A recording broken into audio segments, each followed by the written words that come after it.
Kifyondo.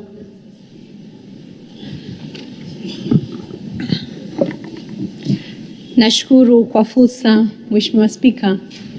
Mheshimiwa Waziri Mkuu, kwa mujibu wa takwimu mbalimbali za kitaifa, kati ya vijana 600,000 hadi vijana milioni 1 wanaingia katika soko la ajira kila mwaka, huku ajira zinazozalishwa zikiwa hazina uwiano mkubwa na vijana wanaoingia katika soko la ajira. Je, serikali ina mkakati gani wa kuwawezesha vijana kuwekeza na kuwaunganisha vijana na wawekezaji mbalimbali ndani na nje ya nchi ili kuweza kukuza wigo wa ajira zao?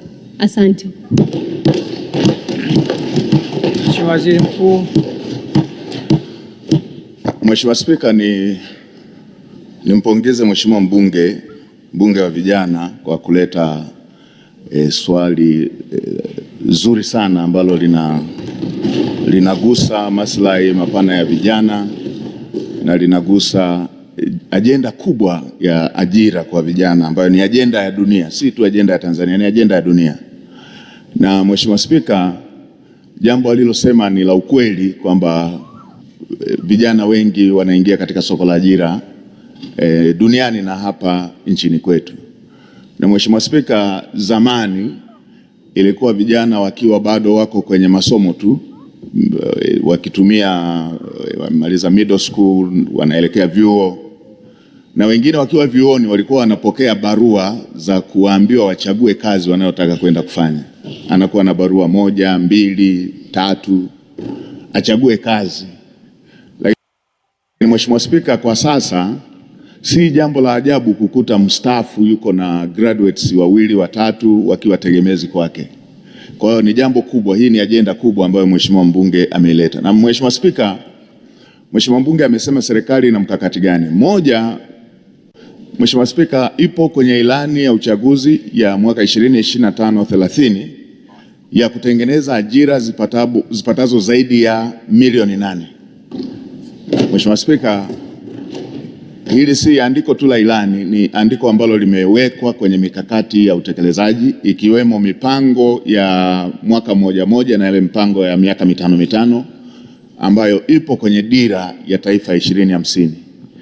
Lile pato tunaloliongelea la takribani dola trilioni 1 ifikapo 2050, tunatarajia mchango mkubwa utoke kwa vijana, na vijana hawa tunaandaa mazingira bora ambayo yatawawezesha kupata ajira ndani ya sekta ya umma, lakini pia kwa wingi katika sekta binafsi.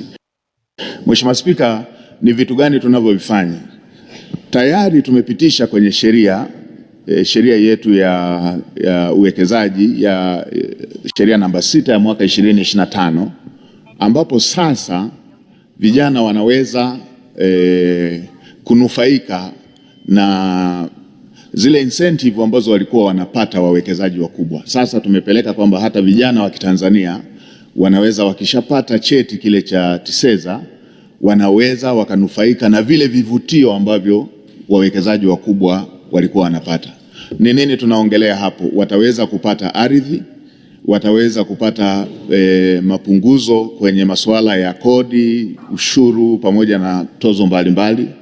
Lakini pia kwenye yale madirisha ambayo wawekezaji wakubwa walikuwa wanapata, sasa tumefungua kwamba vijana na wenyewe wanaweza wakapata fursa hizo. Dirisha la kuwanufaisha na masuala ya viwanda, dirisha la kuwanufaisha na masuala ya kupata masoko, lakini pia dirisha la kuwaunganisha na taasisi za kifedha ambalo na lenyewe lilikuwa moja ya jambo kubwa linalowakwamisha vijana wetu. Mheshimiwa Spika, si hilo tu. Mheshimiwa Rais ameunda wizara mpya ambayo inashughulika na masuala ya vijana, tena iko ofisi ya Rais. Mheshimiwa Spika, wizara hii Mheshimiwa Rais hajaiunda tu ili ipate waziri. Mheshimiwa Rais kuna maelekezo ambayo ameyatoa ya kufanyia kazi, ambayo tayari tumeshaanza kufanya kazi kwa kushirikiana na wizara hiyo ya vijana, ambapo tunataka vijana hawa wanufaike na fursa zinazojitokeza.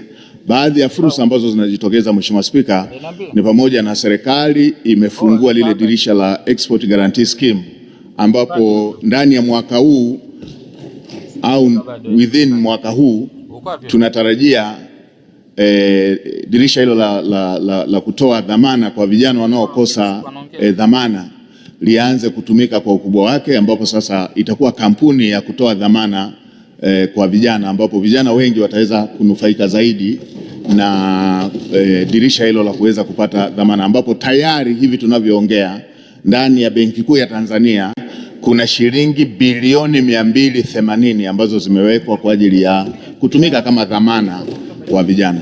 Na Mheshimiwa Spika, jambo hili ambalo Mheshimiwa mbunge ameliongea, mimi ni moja ya watu ambao nimeliishi. Nilipomaliza chuo kikuu nilifanya kazi za kubeba zege na kufiatua tofali, na mke wangu akifanya kazi ya mamalishe. Kwa hiyo najua adha ya kijana kukosa ajira.